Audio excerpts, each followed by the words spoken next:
नमस्कार, एक न्यूज 24 देख रहे हैं आप और मैं हूं आपके साथ तान्या सिंह।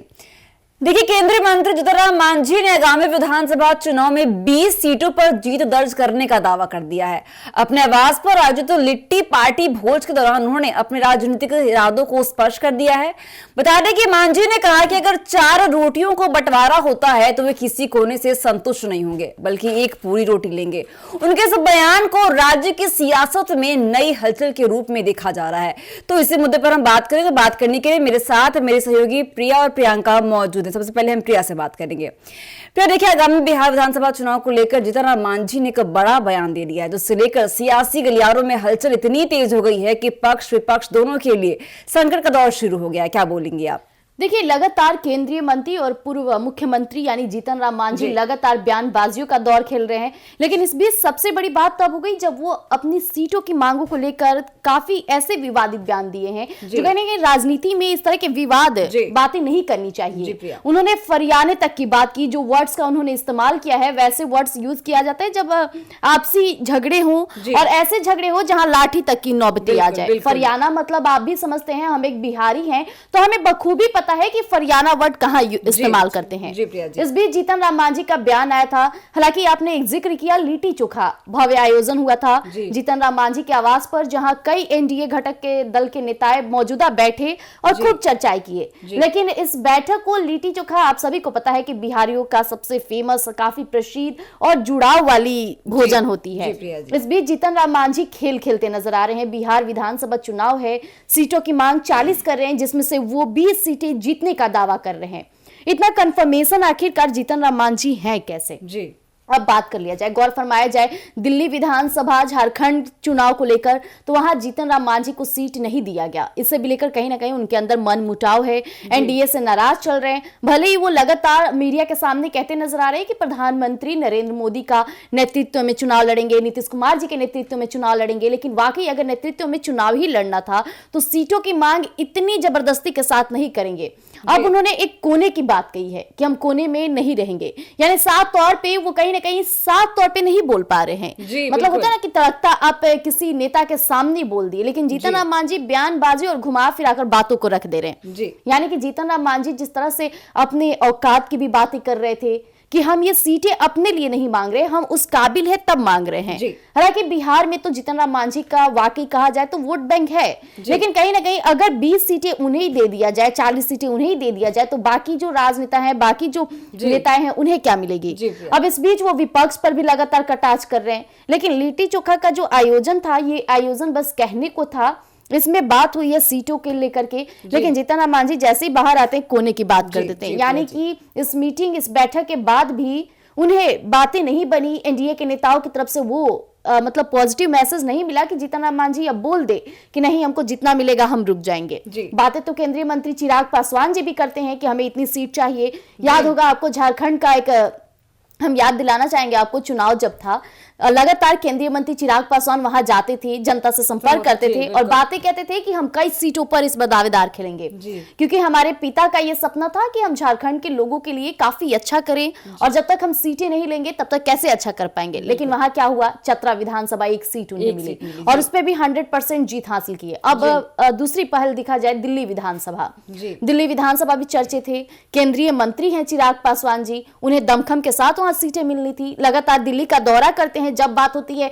बिहार में नजर आए या ना आए, दिल्ली में जरूर नजर आते हैं हमारे केंद्रीय मंत्री। लेकिन इस बीच गौर फरमाया गया कि दिल्ली में भी उन्हें 1 सीट मिली और वो भी 1 सीट मिली है तो उस पे भी बीजेपी के ही कैंडिडेट हैं। यानी साफ तौर पे जाहिर हो रहा है कि जो लगातार अभी सीटों के बंटवारे की ये लड़ाई है, इस बीच जीतनराम मांझी का दिल्ली में सीट एक भी ना मिलना, वो भी केंद्रीय मंत्री है। कहीं ना कहीं जीतनराम मांझी समझ रहे कि एनडीए कहीं ना कहीं उन्हें काफी छोटे आंकड़े में ले रहा है, इसलिए अभी जीतनराम मांझी तिलमिलाए हुए हैं, बड़ी बड़ी बातें हेक रहे हैं।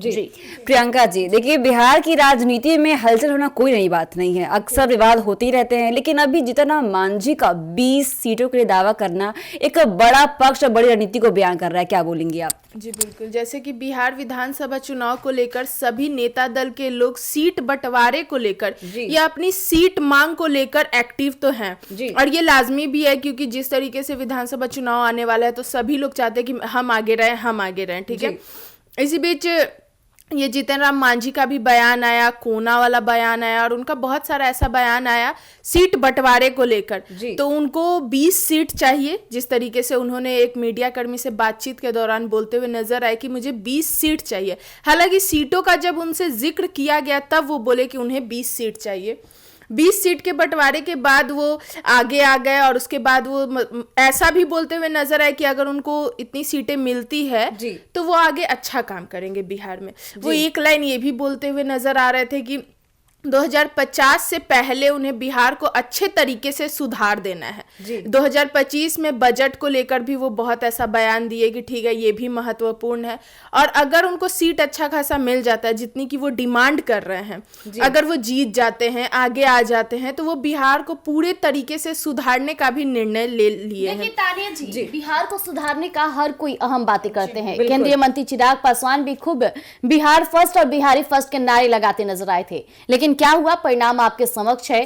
क्या विकास का प्रारूप जो लगातार ये नेताओं के बयानों से पता चल रहा है, क्या इसमें ऐसा दिख रहा है? जी नहीं, क्योंकि देखिए केंद्रीय मंत्री जीतन राम मांझी भी अब बड़ी बातें करे कि हम बिहार को बदल देंगे। चिराग पासवान जी भी बिहार फर्स्ट बिहारी फर्स्ट के नारे लगाते नजर आते थे, लेकिन हुआ क्या? परिणाम आपके समक्ष है। नीतीश कुमार की बात कर लिया जाए, नीतीश कुमार लगातार बिहार के सीएम पद पर बैठे हुए हैं, कमान संभाले हुए हैं। अब जो विकास का नया प्रारूप सामने आ रहा है, अब इसे जोड़ा जा रहा है कि नीतीश कुमार के शासनकाल में ये सब बिहार विकसित हो रहा है। लेकिन ये इस पे हम गौर फरमाए तो आजकल के जो युवा वर्ग के लोग हैं वो कहीं ना कहीं बिहार के विकास में अपना योगदान दे रहे हैं, क्योंकि लोग पढ़े लिखे हो गए हैं, लोग रोजगार से जुड़ने लायक हो गए हैं, लोग बाहर से जाकर के जो नॉलेज लेकर आ रहे हैं वो कहीं ना कहीं चाहते हैं कि हम अपने बिहार को दर्शाएं, वो चीजें अपने बिहार को आगे बढ़ाएं। युवाओं का क्रेज इतना बढ़ता गया है सोशल मीडिया के दौर से कि कहीं ना कहीं बिहार का विकास तय ही है। देखिए प्रिया जी, सीटों का खेला तो बिहार की राजनीति में अक्सर होते रहता है। हर नेता एक नया बयान देता है, हर नेता को सीट के लिए लड़ाई लड़नी पड़ रही है। लेकिन जैसा जीतन राम मांझी ने सीटों का हवाला दे दिया है कि उन्हें 20 सीट चाहिए और साथ ही विपक्ष को भी लपेट के रखा है, जिस तरह से तेजस्वी यादव पर भी कई हमले किए, इस पे क्या बोलेंगे आप? देखिए तेजस्वी यादव पे हमला करना लाजमी इसलिए हो गया है क्योंकि लगातार तेजस्वी यादव हर चीज में अपनी टांग अड़ा देते हैं। चाहे देखा जाए मुख्यमंत्री नीतीश कुमार के बेटे की राजनीति में आने की बातें हुई, तेजस्वी यादव वहां भी बोलबाला जारी रखे। इस बीच जीतन राम मांझी की सीटें को लेकर जो बयान आया था उस पर भी कहीं ना कहीं तेजस्वी यादव कहते नजर आते हैं कि एनडीए में सब कुछ ठीक नहीं है। लेकिन जीतन राम मांझी ये नहीं चाहते हैं कि हम अपनी कमियां लोगों को और जनता को बताएं। एनडीए में सब कुछ ठीक नहीं होने के बावजूद भी वो इस तरह से दावा करते हैं कि माननीय मुख्यमंत्री जी, माननीय प्रधानमंत्री नरेंद्र मोदी जी, यानी कि जो बातों को समझ रखते हैं वो साफ तौर पर जाहिर करते हैं कि एनडीए हम पे भरोसा रखिए, हमें 20 सीटें देगी, हम जीत हासिल करेंगे। वो ये नहीं कहना चाहते कि एनडीए में सब कुछ ठीक नहीं है। लेकिन जिस तरह से बयान आ रहे, चाहे चिराग पासवान के हो, जीतन राम मांझी को यही पता चल रहा है कि एनडीए में सब ठीक नहीं है, क्योंकि लगातार 20 सीटें मांग करना और इस तरह के वर्ड्स का यूज करना, फरियाना, औकाद और अभी तो रोटी कोना की भी बातें होने लगी। तो ये साफ तौर पे जाहिर होती है कि इस तरह की बातें कब किया जाता है, जनता इतना मूर्ख नहीं है। तो एनडीए में अभी सीट बंटवारे को लेकर लड़ाई जारी होगी। इस बीच चिराग पासवान को भी झटका लगने वाला है, यानी 2025 का बिहार विधानसभा चुनाव हर किसी के लिए काफी मजबूती और कहीं ना कहीं आंकड़ों के बीच ये झगड़े की लड़ाई बन सकती है। प्रियंका जी, अभी प्रिया जी ने कहा कि ये जो बिहार विधानसभा चुनाव है इसके लिए सभी काफी एक्टिव है, लेकिन चिराग पासवान के लिए भी मुश्किलें बढ़ सकती हैं, उनके लिए भी संकट का दौर शुरू हो गया। प्रियंका, क्या बोलेंगी आप? हाँ, जिस तरीके से चिराग पासवान की भी मुश्किलें बढ़ती हुई नजर आ रही है, क्योंकि राजनीति में एक और नया युवा फेस सामने आया है, नीतीश जी के बेटे निशांत जी। तो इसको देखते हुए चिराग पासवान की मुश्किलें बढ़ती हुई नजर आ रही है, क्योंकि युवा फेस में अगर देखा जाए ना तो सिर्फ तेजस्वी थे और चिराग थे, मतलब और भी थे, लेकिन ये दोनों ज्यादा एक्टिव नजर आ रहे थे, चर्चे वाले थे, सीएम बनने की उम्मीदें थी। लेकिन अब जैसे कि निशांत की एंट्री हुई है तो उसके बाद से चिराग की टेंशन बढ़ती हुई नजर आ रही है, क्योंकि उनका दबदबा हो सकता है कि कम हो सकता है, मतलब क्योंकि वो सीएम के बेटे हैं जी, तो कुछ कहा नहीं जा सकता इस पे आगे जी। तो जैसा कि आपने सुना कि जीतन राम मांझी के एक दावे ने बिहार की सियासत में हलचल तेज मचा दी है और साथ ही तेजस्वी यादव पर हमला करके उन्होंने पक्ष और विपक्ष दोनों के लिए काफी ज्यादा मुश्किलें बढ़ा दी है। लेकिन सबसे बड़ा सवाल ये उठता है कि एक बार फिर से आगामी बिहार विधानसभा चुनाव को लेकर खेला हो सकता है। तो ऐसी अपडेट्स बने रहिए हमारे साथ और देखते रहिए News 24। धन्यवाद।